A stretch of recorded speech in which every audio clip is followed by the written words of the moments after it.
Let's do this.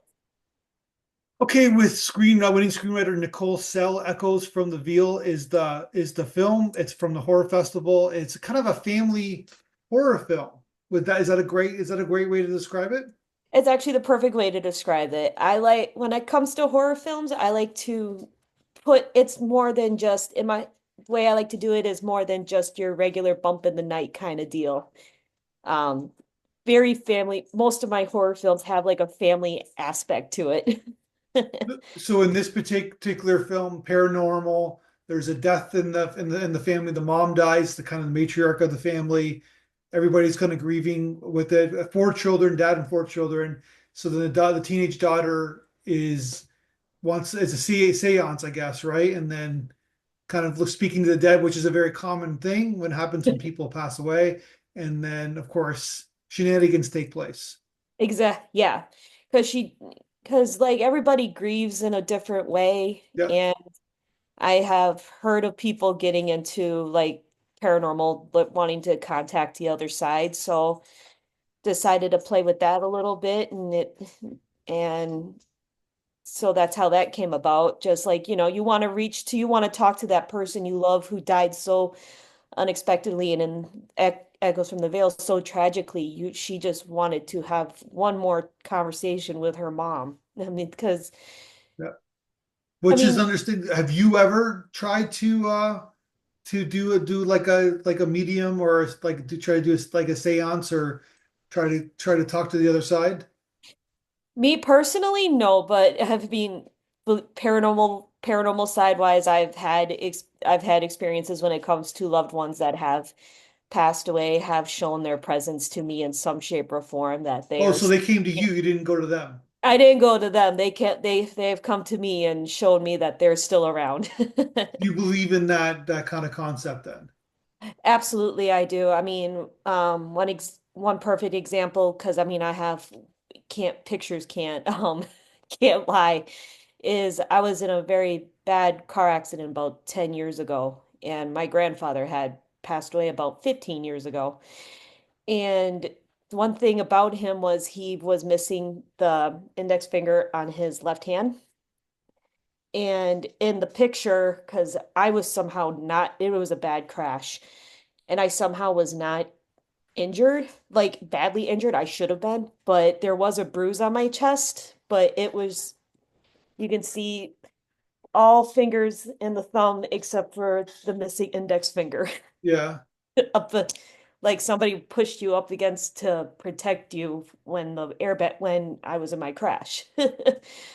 So we're like 99% sure that was him pushing me back into my seat to keep me safe from this crash. I'm just curious, was other people harmed in the crash? There, from what I understand, no, everybody seemed to, from what I remember, nobody was injured. I mean, we were all brought to the emergency room because it was a bad crash, but there weren't any like casualties or anything like that. But it was an intense accident. Yeah, those are kind of like I understand like from personal experience that they're tough to get through. Let's put Yes, it that way. Yeah. Yeah. just even talking about it now is like, oh, Yeah. that was Yeah. such a, I'm gonna be honest, I don't remember much of that day. My best friend remembers more of it than I do. Yeah. But we just know because we took pictures for insurance purposes that, yeah, we found the handprint on my chest. So tell me about the idea for this Oh, script. Like yes. it's a dad, single father, and of course, like we talked about the kind of like the first act, like kind of setup to the film. Where did you kind of come up with this idea? Well, like the concept came up with for, coming up with a single dad and, dealing with grief. Because I mean, really the whole idea came up with for Echoes from the Veil, it came from grief because I have lost family members in tragic and mysterious and horrible ways, and just learning how people deal with grief. And what I'm going to be honest, the one thing that inspired the main character, Daniel, was heard voice voice actor Matt Hill's voice Okay. and and something about his voice totally just clicked and I heard as I was coming up with the story I just it just for some he just inspired an entire character just listening to him talk. Okay. And even just in the beginning, like even in that opening scene when he says, "Who would have thought picking up some of the pieces of your broken life would make you fight for your soul?" That I was hearing his voice in my head as I was writing these pieces of dialogue. Gotcha. And so, and then, like I said, immediately there's conflict in the film, right? Where like there's a death, there's someone missing, right? So, and then when it goes into the paranormal, where does that kind of influence come from for you? Like where like writing that kind of world? Because it's kind of like a fantasy. Yeah, kind of Yeah. um honestly it was a lot of I watch a lot of like shows like A Haunting and everything like that and listening to those stories, those like the haunting concept came was also inspired by those kinds of shows where people just like trying to live their normal lives or even trying to start over with their lives and just this paranormal world just gets opened up into and turns their life topsy-turvy really. And um so sorry, you had can No, you no, it's just it's yeah. so like like yeah, so the script is kind of it's tight. It's like it's only 90 pages. It's a Mhm. fast read. And was that something like conscious on your mind to keep it like kind of a I tight read? Yeah. Go ahead. Not not really. I kind of just let the story basically I let the story take control of me and I just kind of in my mind I also from being in film school and everything I just remember the steps being like make sure you have this point and make sure you have your like failing point basically your Gotcha. Yeah. Yeah. like when everything is falling apart like when Daniel and his oldest daughter have their big argument. And I mean, I just let the story like help tell itself as I write, if that makes any sort of sense. Yeah. No, but you're using kind of like the screenwriter tools, I guess, Yes, right? So yeah. yeah, for like the horror. Like you mentioned in the blog interview that the most time the film you watched the most times in your life, The Watcher in the Woods, Yes. uh, which isn't, I'm assuming that film came out before you were born. 1980, I was born in 1989. Okay, so there you go. So Yeah. what I'm curious about, like, is there's an influence in that film in this film. So I'm just curious about how did you get, like, how did you start, like, when did you start watching horror films, like, at a young age, or? Well, my dad thought it was a great idea to show his 5-year-old poltergeist for the first time. Yeah. Okay.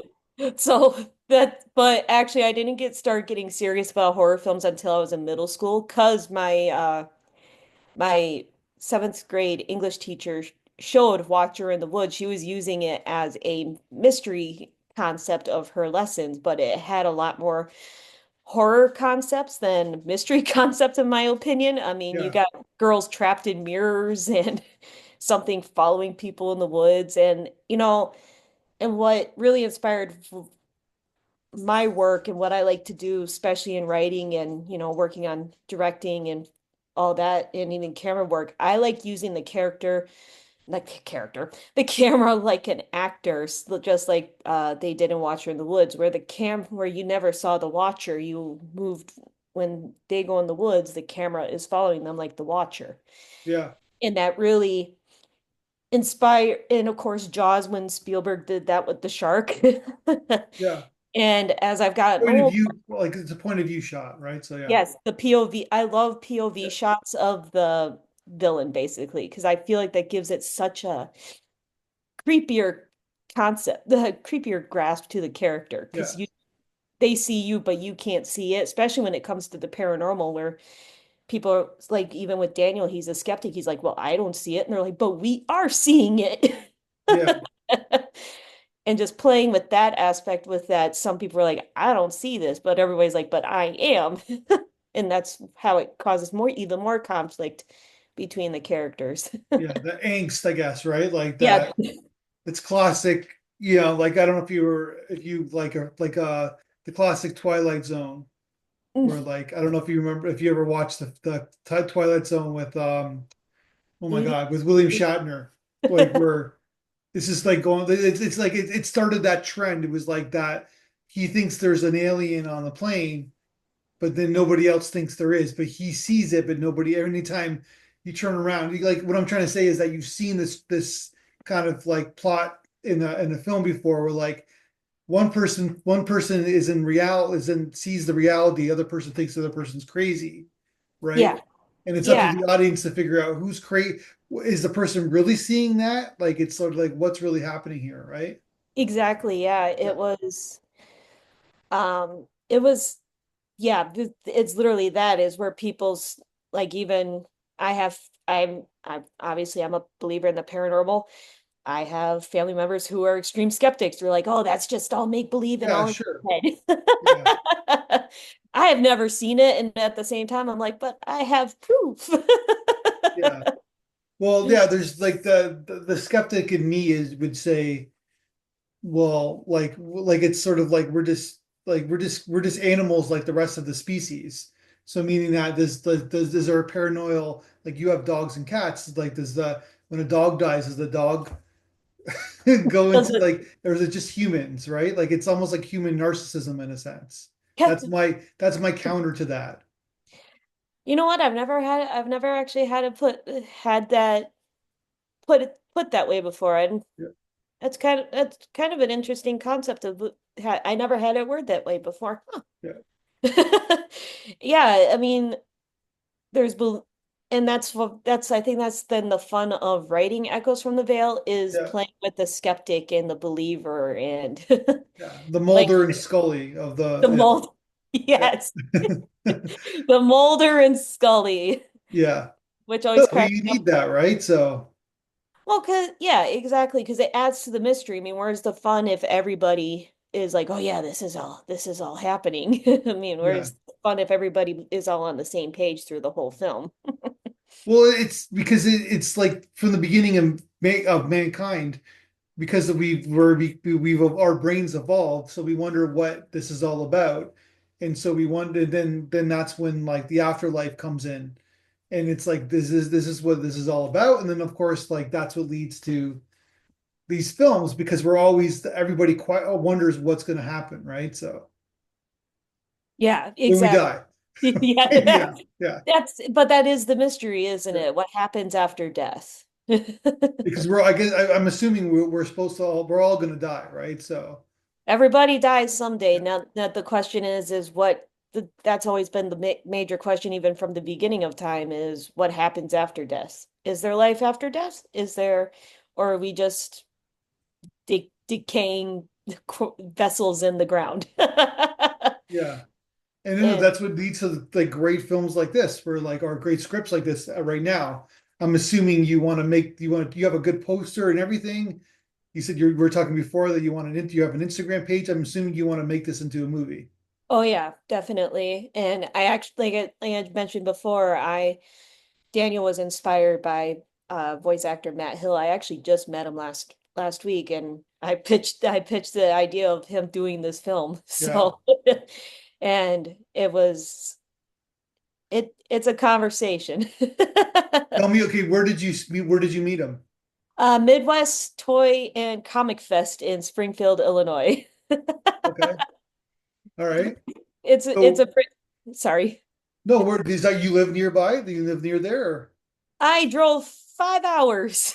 Oh wow, okay. But I also enjoy going to comic book festivals and everything like that. And I'm from a literal to to describe me a little bit, I am from a little tiny town in Wisconsin. Okay. So we don't get a lot of that fun stuff around here. So you want to go to comic book conventions and all these kind of fun things, I have to travel. And Chicago? Like it's like I'm assuming you're close to Chicago. it's about a 2.5 hour drive from me to Okay. Chicago's, but Yeah. it's worth, but yeah, I mean, I've met some awesome people at conventions, Hayden Christensen, one of the top names I've met. Yeah. But that's what I like, just me in a nutshell, that's what I like to do. And I really, and besides my desire to work with him, he also he voiced in anime that inspired my entire screenwriting and writing and dreams of being in the filmmaking industry career. So I really wanted to, I went down there last week to really thank him for inspiring a dream. Okay. So, So you got in the car. Were you by yourself in the car when you drove? yep. Okay, so you're thinking I want to meet this guy in Springfield at the comic book convention, and you Hmm. do, and then you pitch him. How do you come about? Like how long did you talk to him before you started pitching into your We film? were we were talking for a few seconds, but I'm Seconds, okay. just letting you know it's because he is such a cool guy that it was just so easy to fall into conversation with him. Okay. And it was just, Were you waiting in line for an autograph? Like how did yeah, you yeah, I was waiting in line for an autograph. I was how much was like, he charging for autographs? for autographs for, well, I got a combo. I got an autograph and a selfie, so that was like $50, Okay. which was worth it. Just getting that, even if it wasn't just to talk about Echoes from the Veil, it was just awesome to just meet him in person. And I can't say enough of how awesome of a person he is. Well, I don't know if you know this, but he's Canadian, Yep, right? I did So know that. he's a fellow Canadian. So Yeah, I yeah, didn't. Yeah, I knew that. That's, but I was just like, I understood. I was just like, yeah, you traveled further than me. yeah. Well, I don't know where he lives now, but I just know like maybe he's because of all the craziness. Maybe he flew back to Canada and said, yeah, Gonna be honest, I wouldn't blame him. yeah. You're in a swing state, right? So you got lots of power. So Maybe. yeah, I try to I've got my thoughts, but we're okay, talking about screenplays and yeah, not all right, yeah, totally, yeah. So he did so. He basically Ninja Turtles. I just remember he did Ninja Turtles, right? Ninja Turtles. He did Ninja Turtles. He also voiced Ed in Ed and Eddie. Okay, And but everybody else knows him from, yeah, Ninja Turtles, Ed and Eddie. He did the anime Gundam Seed, and he's done a lot. He did Dino Trucks. Like, he's got quite the voice acting, but I remember him from an anime that came out in Japan in 1989, in America in 1995, which was titled The Ronin Warriors. okay. And that's what inspired the entire filmmaking dream here. Oh wow, so you're a big, you have a big crush on him then? Not like like maybe romantic, but like you have a you're a fan. I'm a fan. I'm a Yeah. fan. I like I said, that show inspired everything. What I'm doing now, it all, and as I tell people who have met in the industry now, I was like, if it weren't for this show, we would not be having this conversation right now. Okay. Honestly, and I mean that even now, you and I would not be having the Zoom call if it weren't for that show. Okay. So you talk to him, you pitch it, you're driving home. Mhm. First of all, did you stay the night or did you just like drive there and drive Oh back? no, I stayed the night. There was no way I was driving 10 Okay. hours the entire day. Okay. So I don't know. It's like so truck drivers do it every day, right? But yeah. Right. I'm a factory worker during the week when I'm not working on my dream career. So, So okay, so you're driving home the next day. Were hmm, you feeling good about the conversation? yes, I was feeling really good about it. I've Good. just the meeting him in general it was just great all around. I mean, whatever happens in the future, like I said, I just can't speak any. higher of the kind of person that he is. He is a very amazing person. And he was, like I said, he was just easy to talk to. Like we spoke like we knew each other forever. And Gotcha. we had just met. So yeah, And he's in Dino Trucks. Yeah, I seen that show. Yeah. yeah, Dino Trucks. That's My actually little not that's not a bad show. It's not like for kids shows, it's not half bad. No, I have nephews that watched it. And I was just like, this show's kind of cute. Yeah. Yeah. Yeah, it But is. There's a sensitivity to the show. Yeah. and and I even and like I said, he just something about hearing how he spoke and just I've uh watched a couple of other things that he's done and I was just like Daniel just I just pictured Daniel in my mind after Okay. you're watching It him. inspired you. And Yes. and then the four why four like then the teenager is a big character as well. So who does she who inspired you for that? She's You? kind of a little bit of a mix of me and just a little bit of everybody that I know that dealt with like a tragic loss like Yeah. Layla's had. But Layla's really because my I mentioned him before, my grandfather losing him was like missing like I had never and it might sound like intense, but it he passed, it really felt like half of my heart went with him. Mhm. So, and even now it's been all these years later, it's tell you one thing, I with the way my film career and everything is going, it breaks my heart that he is not physically here to see because him and my grandmother who is still here, those two are my biggest cheerleaders in what I'm in what Yeah. I've been pursuing. So it, I mean, I would just because I remember I wrote one story, it was a short story and I put it in a contest and it won. And I wasn't expecting much, but he literally reached out and he hugged me to tell me how proud he was that I won in this little contest. I was like 16 years old.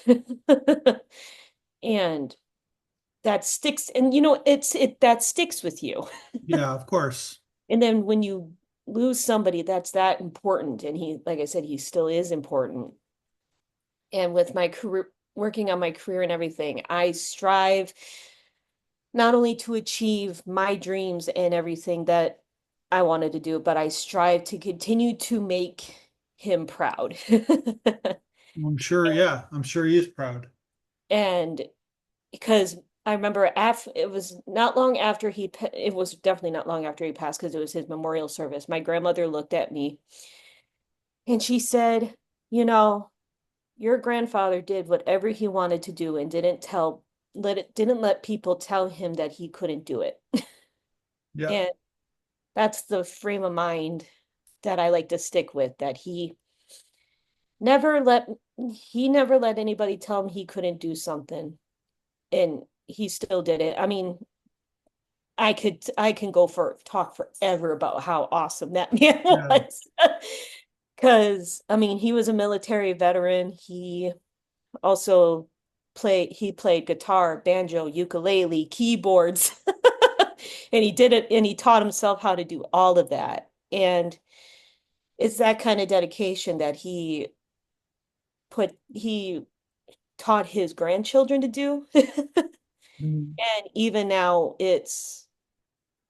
I I remember his lessons all these years later.